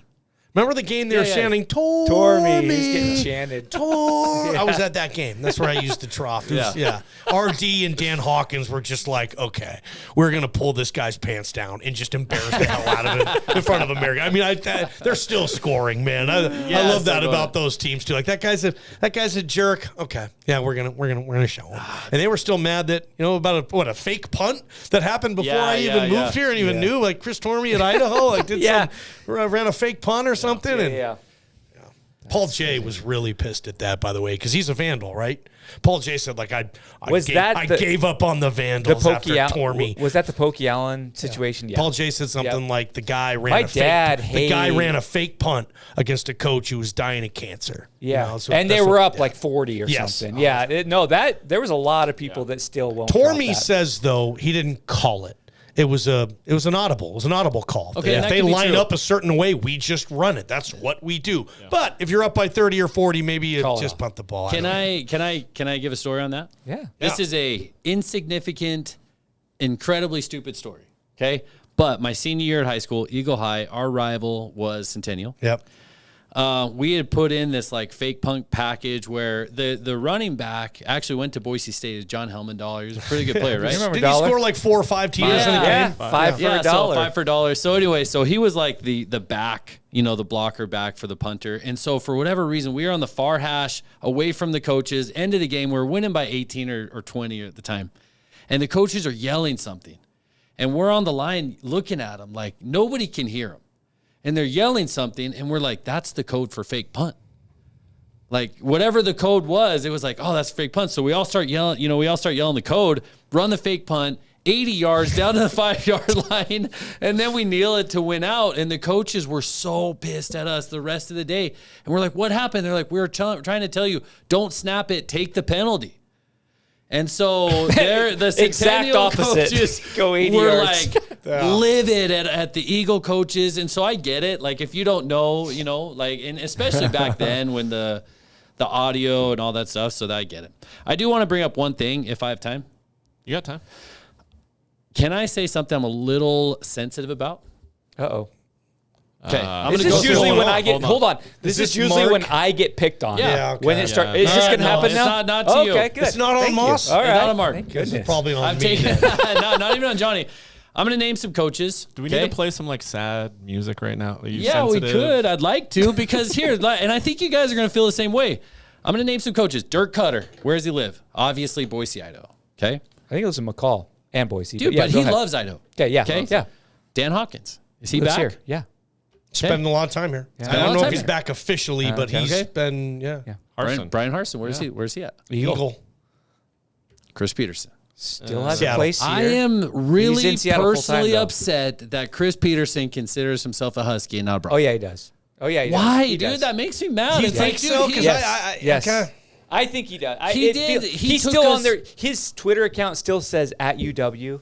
He's on. Why? He's on staff there. Why? I know, but Okay, still like a working consultant, for you them. know, type of thing. He's not working for Boise. He was now, a fan of unofficially, Washington before. I mean, who was Don James? Is that his name? Oh, yeah. Coach? Yeah. Oh, yeah. He was a big Don James Yeah. fan. Who, Chris Peterson? Chris Peterson was, right? Okay. Probably had a lot of respect for him when he was coming up and coaching. Maybe Yeah. more respect than a fan. Absolutely. He took us to a place we all had never been, including him.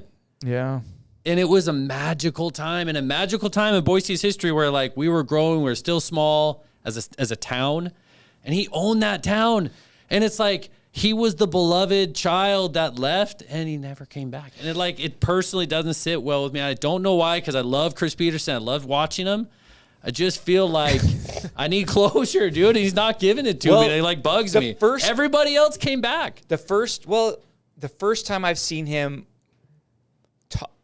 really do anything for Boise State again was at this year's bowl game at UCLA, and he was wearing a three-quarter zip with a Bronco. Finally. There.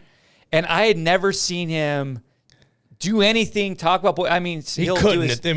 Coming off Washington. When you're working at Washington, sure. Yeah. But to your point, I hate the business of coaches leaving and just not even saying a word on the way out of town.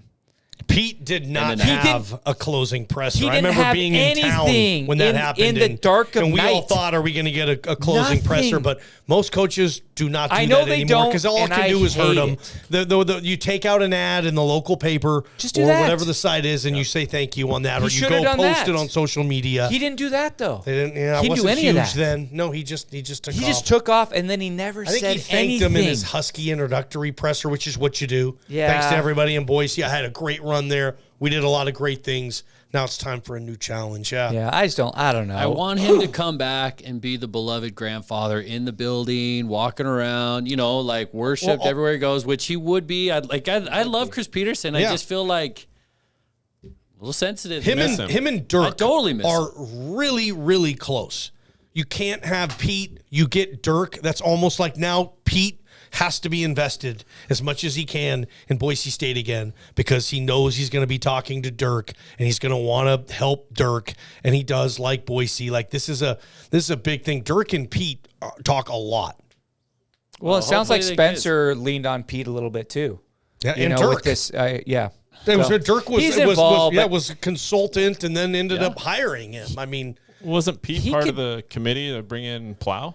Like, did they reach out to him? Was he? Yeah. I think he I vouched think Dan for him. Hopkins, that was. Well, we know that wasn't. That was a totally budget hire Plow's- too, guys. They didn't That have was a any budget money, hire. man. Yeah. They didn't have any money, and Wow, they're was? rating all these big sky guys. And I'm sitting there thinking, like, does Boise State just think that anybody they bring in here is just gonna call Statue of Liberty plays, and they're just gonna have all this fun stuff? Like at some point, you can't just keep hitting it on coaches. At some point, you're gonna miss on them too. Yep. You're right. I've never seen a program hit on coaches the way Boise State has. They have hit on a lot of them, especially that run, like you were saying, when Harse was the OC.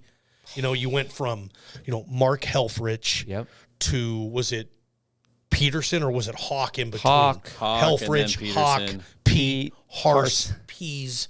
Brent Pease got the gig after Harse left. I mean, where you just and these guys were just, I mean, they're hitting on all of them, and that's tough to do. Yeah. Yeah, Mark was like, he was ranting and raving about that for years. About what? So Me? he's like, you can't bring in all these coaches from like Eastern Washington. Yeah. And, No, like, you can't keep doing that. Yeah. Anyway, that's just personal thing. I mean, I think You Pete want should come Pete back. to I want come him to back come back and He love could, Idaho. and he could be he would be beloved here. Like Yes, he more than would. Koetter, even though Koetter, way more than Koetter. I mean, Cutter's I awesome. think it's Everyone loves Koetter. It's a different type of love that Bronco Nation will have for Pete and Dirk. I mean, Pete, Name something Pete after and Kellen him. Moore. Yes. They're the top two. Absolutely. In this fan base, they're the top two, bar none. End Absolutely. of story. So far above Leon, even. Leon's beloved now. He's great. It's Pete and it's Kellen, and then a long ways to the next person. As far as beloved If you're for the fan doing base. like Mount Rushmore, but it's Mount Bora or wherever in Yeah. Boise, Ooh, and you're going to make this happen. You're going to GoFundMe it, and people are big enough football fans, they would probably put some money towards it. And you are going to construct a Mount Rushmore of Boise State football. Yeah. You only get 4. Okay. Lyle Smith is a no-brainer. Chris Peterson is a no-brainer. Okay. And Kellen Moore is a no-brainer. Yeah. Who's the 4th? Joe Southwick. Get out of here. P-Gate, get out of here. Stop it. I don't know. I don't think it can be a player. Yeah. Players are not here that long. I don't know. I mean, if we go to the 12-team playoff and our offense is awesome, could it be Dirk? Could it be Dirk? Then put him over. I mean, He built it. And he saved it he was the a couple original- years ago, and he might take his. Dirk, I mean, We'll see how it ends up, but it could be Dan Dirk. or Dirk. It's Dirk up beyond Dirk. Dan or before Dirk. Dan. It's nobody Dirk from before like Dan. nobody from Tony Knapp. That's all before our some of time, these. you know Yeah, what I mean? I'm with you. But who would be that 4th? I mean, I think it's a great question. It's a great question. But the 3 are given. Yeah. I'm Yes. with you. Locked. And I think Dirk can play his way into there. He can. I mean, Harse. No. What about, Not can I beloved. throw one out? Can I throw one out? Yeah. Blameyer? I think Jeez. that He was instrumental. I think that's what Prater said. He said. I think Prater said Gene. He was instrumental in Custra. building it. Custra made some really good moves, and then Now he hates Idaho. Now he hates Idaho. He hates the politics around here. I think for and now- he hired Apsey. That's unforgivable. That's unforgivable. I think for now, though, That's tough. Oh man. Dirk's a good one. Dirk's a good one. And I'd agree with that. I love Dirk. I love Dirk because he loves us, man. I'm telling you. I just love Dirk. Ballgame, you got anything else before we get to 5 questions? No, we can get we're to going. 5 questions. We were going to talk about the schedule, but we digress, man. That's probably what happens on this show. Certainly Yeah. when Lot of I digress. certainly when I show up. But one thing though, I want to ask you guys as Yeah. diehard Boise State guys, do you guys like Oregon State on Thanksgiving weekend?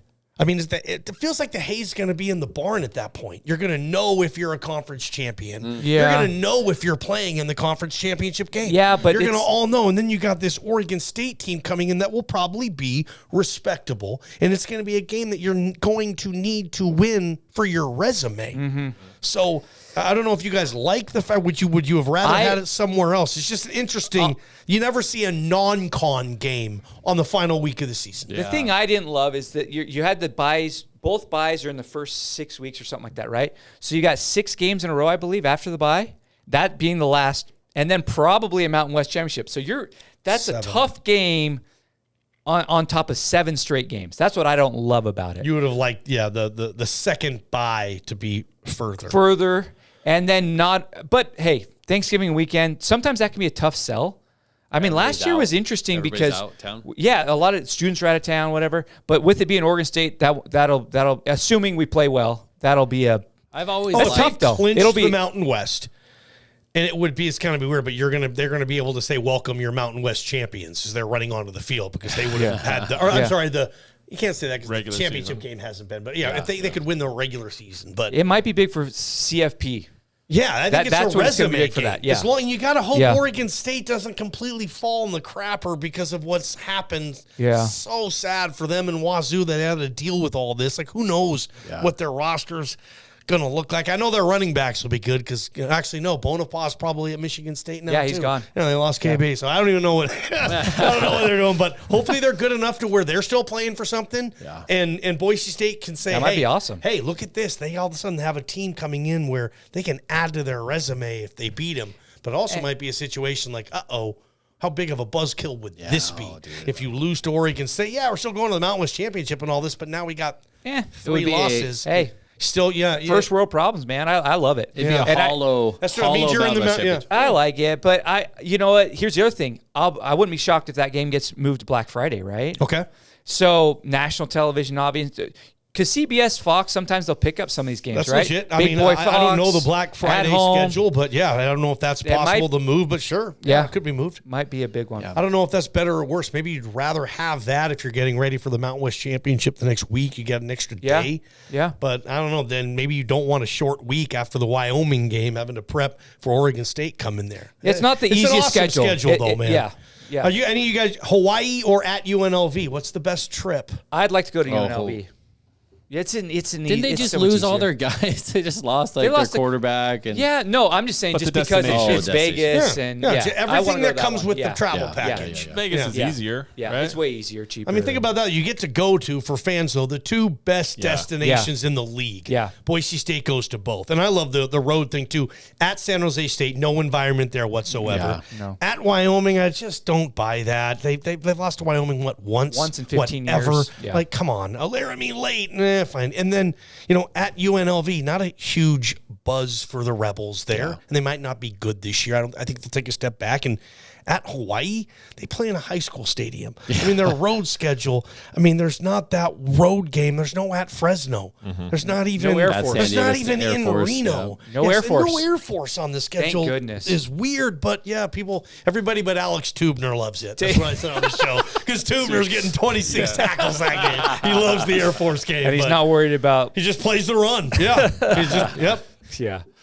But anyway, just a couple of nuggets on the schedule. Yeah, interesting stuff. Yeah, should be good. It. Should be way. I always like bigger games in better weather. Earlier. What's like early on? Yeah, like the Oregon fall. State game. Yeah. The Washington State game is going to be awesome, though. Think about perfect weather. The first 3 home games: September 21st, September 28th, and October 5th. You guys know it's beautiful. Yeah, that'll be perfect. Yeah. That'll be great. That'll be perfect. Yeah, Perfect. Hey, let's get to 5 questions. Boom. Boom. We're going back to the game shows. It's just the music. Yeah, Brandon's the music guy, and nice, Brandon. struggling. We had to give him some type of job. Thank you.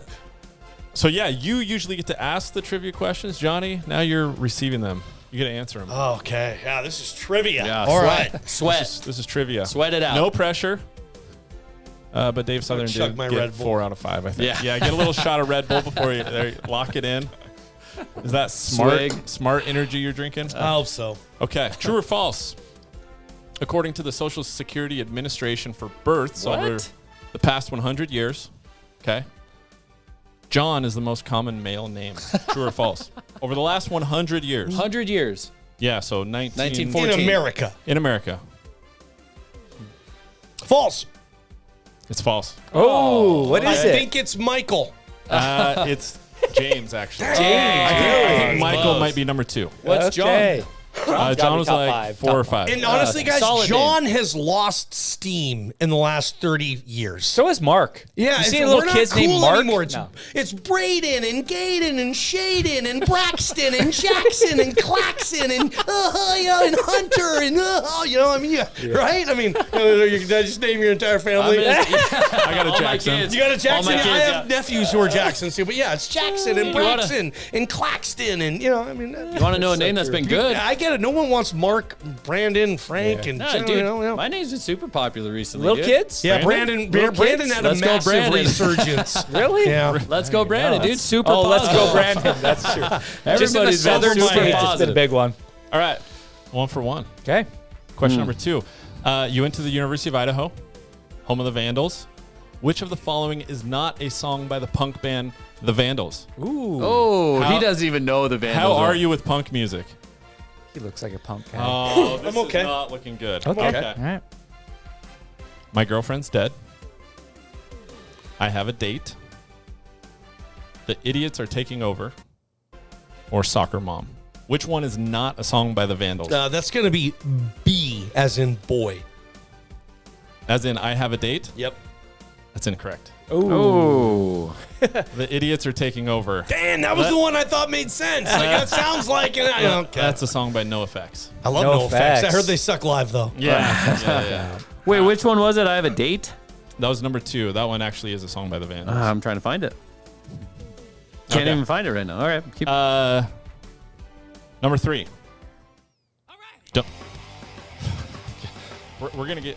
I've uh, never heard this song. This is the Oh, you get Vandals. Yes. copyrighted. Yeah, that was a get it. tough question, and Southern's not getting that either. No, but it's Southern's all not good. getting that. All right. Keep Every going. Sorry. time. Okay.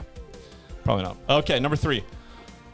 Don't say it right now, but think of a highlighter color. Okay. Now think of another one. Okay. What was your color? Second one. Second one was green. It was pink. Is that the right? It was pink. Dude, that's an opinion. No, dude. It's tough to win that one, Johnny, but you I lost didn't it. say this was so easy. was yellow first? I mean, Yellow the first was one first. really doesn't matter, but And yeah. pink, you're right. I guess you go yellow and then you go to the pink. It's going to be a tough one to get Green. either way you go. Dang, man. All right. You can make up for this. See if I can recover and at least get a respect. What are we, 1 for 3 so far? Yeah. 1 for 3. Yeah, not all of these are like fact-based. I should have prepped you on that. But I stole these from the great Craig Kilborn. You did? Oh, Well, not all these questions, but the style of question. All right, number 4 is a geography question. What is the funniest sounding Canadian province? So the name. Mm-hmm. Which one is the funniest to say? I only know 3, 4. I mean, it's not going to be BC. I love how Johnny's taking I would it say like, Saskatchewan. okay. That's correct. Yeah, Yes. that's correct. Good job, Yes. Johnny. Yeah, all right. All The right, we're Rough two- Riders. We're 2 for 4. Okay, not bad. We got one. You got a chance to be 30. What is it? 60%. 60%? Math on the radio, man. You can't do it. All right, your Johnny Ballgame. Ted Williams was known as Teddy Ballgame. Yep. Okay. Give me one other nickname given to Ted Williams. This is according to Wikipedia, by the way. The Splendid Splinter. Splendid Splinter. Whoa. Wow. Whoa. Ding, ding, ding, ding. Nice. You got Wow. Any that's others? impressive, Yeah, dude. Ted Williams. What were some of the other ones, The man? Kid, They and did call him the Kid. the Thumper. Don't remember that one. Splendid Splinter. Are you a baseball guy? Yeah. Hey, 3 out of 5. I Yeah, I would like not have baseball. gotten that. 3 out of 5 I like is baseball. respectable. Yeah. Respectful Now, for that, Southern. those types Hey, of man. questions. Southern did well well. done. We may need to have a tournament of champions. Yes, I would come back on this show if Dave Southern is. I think that might have been the first episode I caught you guys. I saw Southern. Southern was good. and he's such a good dude. He's Yeah. great. Reminds me of those, like when I showed up in this town. You know, the Statesman at the time, Prater was running it, Yeah. and he had Chad Kripe as his beat reporter. He had Murphy? Brian Murphy as his reporter. He had just brought in Dave on to do basketball and some other football reporting. I mean, they were kicking butt. Yeah. And I got to give BJ a lot of credit, too. When BJ started at the Press, I mean, that's who he was going up against. Yeah. And the all-star crew. yeah, it was. And you know, I felt the same because I was kind of at the secondary radio station at the time on ESPN and felt like KTIK and the Statesman, you know, were kind of the two leaders, and they were. And then, you know, us at ESPN and the Press Tribune where BJ was, we were trying to kind of make our way in this town in media. And it was hard because, I mean, the Caves and Prater went on for a long great. time. Grew up with those guys. And the Statesmen and those writers and they did a really good job. They got everybody really pumped up about sports. I'd be curious to hear Prater's take on the print media now that's developed since kind of BJ's taken over, where the Statesman's going, the Press Tribune. I mean, it's just a fascinating area to talk about because the Statesmen, they were the ones, like print media. I mean, everybody got the newspaper because they had great stuff, man. Prater and Kripe. Kripe was awesome during Zabransky. Hell yeah. He was incredible. I like Prater that. says Murphy that's like was a the great. best reporter he's ever hired, or like Yeah, the best Kripe was reporter he's great. ever worked with. He loves. And then Prater took off, and then obviously during the Kellen Moore, but like you that's where you went. I mean, it was obviously there was the Caves and Prater and the Statesman, and now, I mean, if you grew up with the Statesman is fading into the background for good. Doesn't like, Mark they're in a like to tough- comment on that? I'm gonna leave. Isn't he kind of the beat writer on the I Statesman's comings and think I goings? got and, trouble. You know, It's It's just interesting to It's see weird where how- it's and- gone. yeah, And BJ's done a great job on that aspect of it for He sure. has. We have to know, like in radio, for example, like you can't just be on the radio anymore, man. You know, you have to have an app. You Yeah. have to stream everything. Yeah. You know, you got to have a website, you know, and we've had, I think we're going on like 3 years where every single month we've had an increase in app downloads. And we keep thinking like, well, when is it going to end? Like when is it going to end? When is it going to level off? And I don't think necessarily it's a bunch of new people. We hope it is, but I think it's a lot of people who got so accustomed to just listening to Idaho Sports Talk in their car, or maybe at the time they had a radio at work. People don't anymore, but they get it on their phone, man. You know, and so I don't care if you listen to it or you stream it. I mean, the matter of fact, with radio, you can track everything online. Yeah. You know, everything. Yeah. You can't, I mean, radio ratings are very, very antiquated. It's literally mail in. Like they will mail you a diary and you have to open the diary and you have to fill out what you listen to, how you listen to it, what. And if you mail it back in, they'll send you a check for $5 or $10. Oh, sweet. And they'll send, and they'll send maybe, I don't know, 5,000, 10,000 books out. I don't know, maybe 800 come back. And those 800 that come back are how the Nielsen ratings work. And then that's how it goes. 800 opinions based on where you have good rating or bad ratings. Now, with streaming, you can track when they log, how long they're on. It's awesome. And it's been a really good selling point. Like I know, I love being on the radio and I'm passionate about the radio and I love that radio still exists. I mean, it's free technology. Everybody has it. It's easy. I love the fact that we still have it. Yeah. But now it's just people do things differently. Whoops.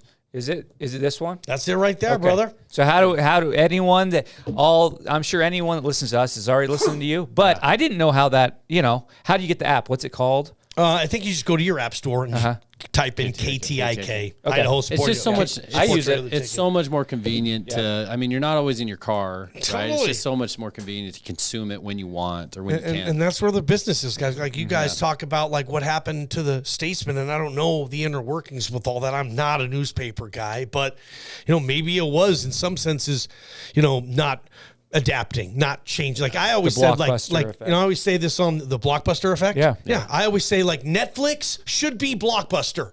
We should go to our online Blockbuster, and everything that is Netflix is just Blockbuster. Blockbuster had that market. They were where you went to get a movie. And if they would have started, I can download this app called Netflix or I can download Blockbuster, I'm going to Blockbuster. I'd probably spend more money because I trust them for whatever reason, right? Of course, we all probably Blockbuster should have been on that cutting edge. Who knows? I mean, there's a lot of factors, but that's where a lot of the media is right now. And people like podcasts like this. We can do all that, and it's totally changed the game, man. It has. It's made it hard. I just hope I can get about 20, 25 more years of sports radio kind of existing as we know it.